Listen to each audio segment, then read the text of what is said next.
Oh, you kids and your internets and your memes and your whatever you do. Back in the day, the internet was a much different place, let me tell you. And at the center of that place was almost everyone's preferred net browser of choice, Netscape. Now, I'm sure plenty of my older audience remembers Netscape, as they were indeed the dominant internet browser in the mid-90s. But quite quickly, that would change, as new competition moved in and pushed Netscape out of their dominant position.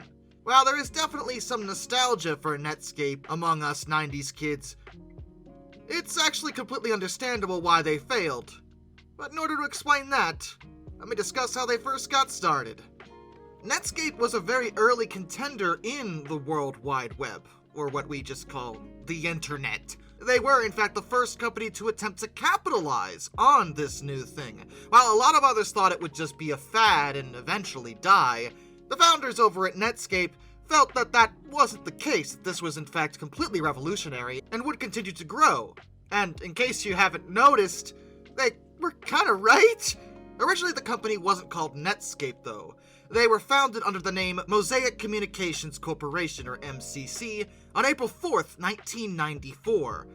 It was founded by Jim Clark, who recruited a man named Mark Andreessen as his co-founder, and Kleiner Perkins as an investor.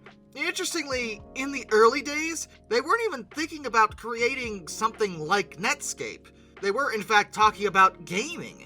They put together a 20-page concept pitch for an online gaming network, meant to be used with the Nintendo 64. This was very forward-thinking, as online gaming was brand new, and that definitely would have been a bit of a leg up if they could have gotten it working. Though given the state of the internet at the time, that may have been a tough sell, and Nintendo seemed to think so. They weren't interested, so that idea fell flat on its face.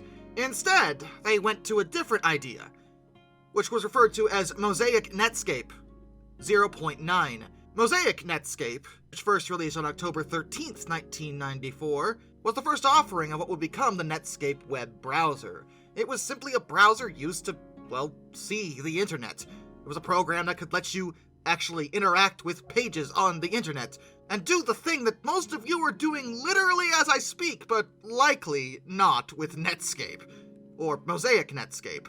The thing was, it was a surprise success. It took off really well. Within 4 months, it had already taken over 3/4 of the browser market, which was a pretty small market at the time, but that was still impressive. Mosaic Netscape just happened to be the best option out there. It was stable and did what users needed it to do. They opted to rename it the Netscape Navigator, and the company renamed themselves to just Netscape. They were going full tilt into this. On August 9th, 1995, Netscape decided to enter Wall Street with an exceedingly successful initial public offering. They offered stock at $28 per share, and the value jumped to $75 during just the first day, which nearly set a record. Eventually they closed at $58.25 a share, which gave Netscape a market value of $2.9 billion.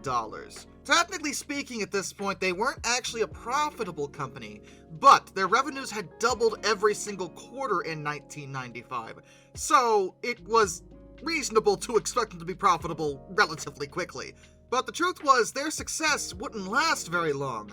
See, plenty of other people were interested in getting into the World Wide Web. Some of these companies were already established. Netscape had only done so well because they were objectively the best option for most people. It was a superior browser compared to pretty much everything else in the market, but that was going to change within a year. Against all the evil that hell can conjure, all the wickedness that mankind can produce, we will send unto them only you. Rip and tear until it is done. Microsoft would initially release Internet Explorer on August 24th, 1995. Now, I know in the modern day, many people like to joke about Internet Explorer, but back then, Explorer wasn't a joke at all. It was a pretty good browser for the standards of the time, but more intrinsically, Microsoft was giving Internet Explorer to its users for free. They could just have it. and use it without a problem. This was a big issue for Netscape because, as weird as it sounds, back in those days, you had to pay to use Netscape. You needed to buy a license, like with a lot of software. Whereas now, the idea of charging upfront to use a browser seems a little silly with the current market. Internet browsers were still fairly new, and it wasn't clear how to properly monetize them. Netscape charged for a license to use theirs, for business anyway. But Microsoft wasn't really interested in making a profit from Internet Explorer directly. They just wanted Netscape out of the market. What followed was a period of time known as the Browser Wars, or at least the first Browser Wars. Browser Wars 1, BW1 if you will, because many different browsers were trying to vie for pieces of the market. But honestly, most of the others are irrelevant. There were some like WebBrowser and UDI www that did exist, but for the most part, it was back and forth between Explorer and Netscape. They were the two best options, but the problem Netscape really had for a while is that people had to pay for them. So the company had to throw themselves into overdrive, making absolutely certain that they always did browsing better than Explorer did. Get what you pay for, you know what I mean. They kept adding a whole bunch of features to Netscape, different things it could do, and that's really neat and all, but over time, Netscape got less and less stable, and many of the core functions, like the basic things, stopped working correctly. Whereas Internet Explorer was fairly stable pretty much all the time, even if it did have less features. It helped Explorer as well that, in most cases, it just came bundled in with an operating system. You buy a PC, it probably already had Explorer on it. That's actually the case now with Edge. Microsoft still does it that way. But Netscape, you had to go out of your way to get a hold of it. And why would you go out of your way to A, pay for something, and B, pay for something that works worse than the free software that's already installed on your computer? There was no reason to. Netscape did eventually go free for everybody in January of 1998, but it was a little late for that, and they underwent a significant amount of layoffs. Mind you, they didn't throw all of their chips into Netscape. I mean, that was their core product, but they were working on other things and trying to do other things. One of their early employees, named Brendan Eich, wound up creating a brand new programming language that I can guarantee a lot of you have heard of, JavaScript. It's the most widely used language for client-side scripting of web pages. And Lou Montulli, a founding engineer at Netscape, created HTTP cookies, which, thanks. Thank you so much for that. I'm so happy with those. And they developed SSL, which was an early version of online security for communications purposes. So it wasn't like Netscape didn't contribute. They did quite a bit. But the browser end of things just never really came back together. Their market share fell drastically, and there just wasn't much they could do about it. People weren't interested in Netscape anymore. Very quickly, it was seen as old, whereas Internet Explorer was updated regularly, was completely free, and was right there to be utilized, and could be utilized without much of a problem. Netscape just wasn't interesting. And eventually, Netscape themselves, the company, would be bought out on November 24th, 1998, by America Online.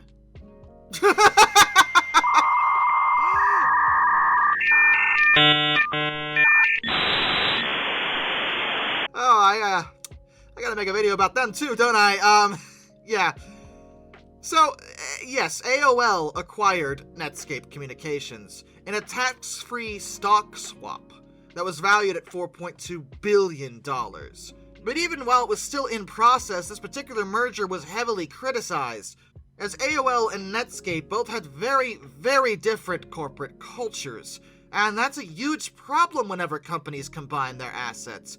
This criticism we found somewhat accurate, as it kind of boiled down to AOL tells Netscape what to do, and Netscape does it, otherwise they get fired. That was basically it. And on July 15th, 2003, Time Warner, which had formerly been called AOL Time Warner, wound up disbanding Netscape entirely. The vast majority of their staff were laid off, and the Netscape logo was removed from the building.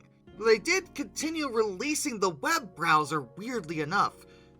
7.2 launched on August 18th, 2004, and the last version of the web browser, Netscape Navigator 9, was released in October of 2007. It featured a new look, but it didn't make any headway. It only had a 0.6% market share.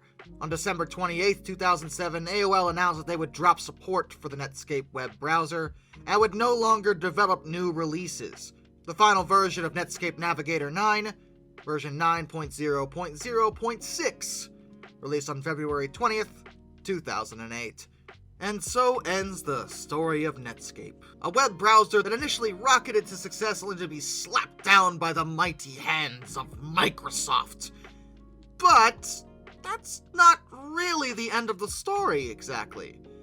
Netscape sort of had their revenge in a way, just not under that name. See, back before they were bought out, in fact, right before it, on February 23rd, 1998, Netscape created what was known as the Mozilla Organization to coordinate the development of the Mozilla application suite. It's now discontinued, though it was meant to be a cross-platform integrated internet suite, based on the source code of Netscape Communicator.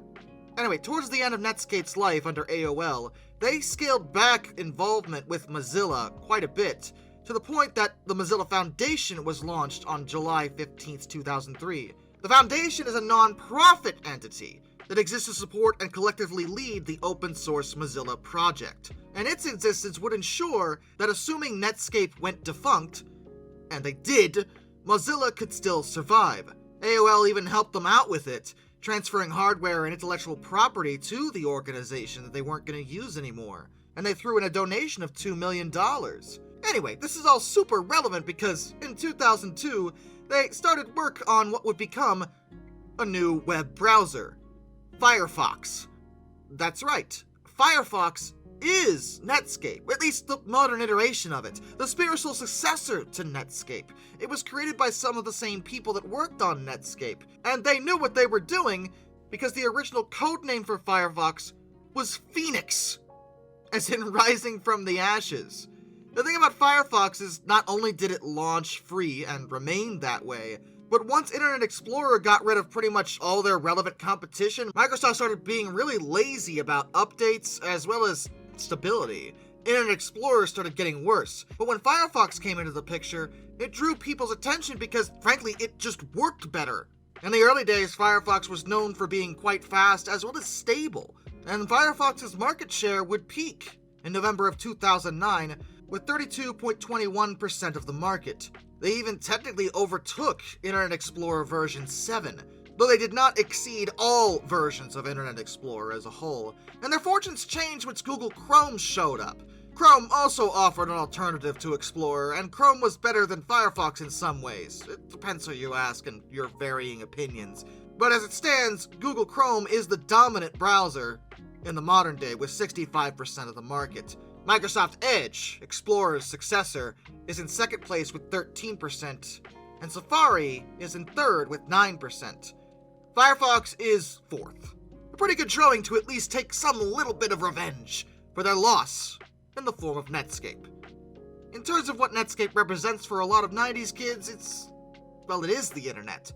It's the internet we first encountered. Viewing the internet through Netscape was our first interaction with all this, everything, what you're doing right now, watching this video. That was Netscape for us, even though back then it wasn't like it is today. It wasn't as fancy or as vivid. You certainly couldn't watch videos on it, but it has a nostalgia factor. I doubt it'll ever come back in a real way, but we'll always have the memories. And with that, a special thank you go to all my underwater train finders, Some Dude 267, Benjamin Owens, Anzac A1, Arthur Roy, Jack Carson's Railroad Videos, Lord on 444, Iser for 1405, Charles Kwiatkowski, Matt Weaver, Tom Red Lion, NS Productions 8104, Will Jack 8401, Rescues Greyhounds, The Baxter, Caleb Crosswhite, Josh Johnson, Caleb Brainwaters, Prez Drenton, Master of None, Travis Zelinsky, JBL Explorers, Tommy Rossini, Ben McCullough, Panzer Kitsune 131-232, Mark Holding, Mr. Terevel, Hayden DeGrow, No, Kurt Forkham, Mr. Sleepy, Harry, Drew Debris, George Kenny, Kevin Wood, Liam Wright, Hendrick Motorsports Fan 5, Hannah Bird, Duraushi, A Person 723, William Nemo, Dr. Racer 78, Shimasu, Metal for Life Guy, Andrew Bowen, Crimson Rose, Ryan Wehofer, Jared Brussels, Intac M, Boss K, Orange Glass, Andy, The Conceptualist, Acoletti, Ohio Trucker 1, Windy City Rails, John Videolaw, AET Museum NJ1969, Extra Special J, Jonathan Coco, Kieran Tibbetts, and of course, my dad. Till next time, this is Darkness, and I bid you all a fond farewell.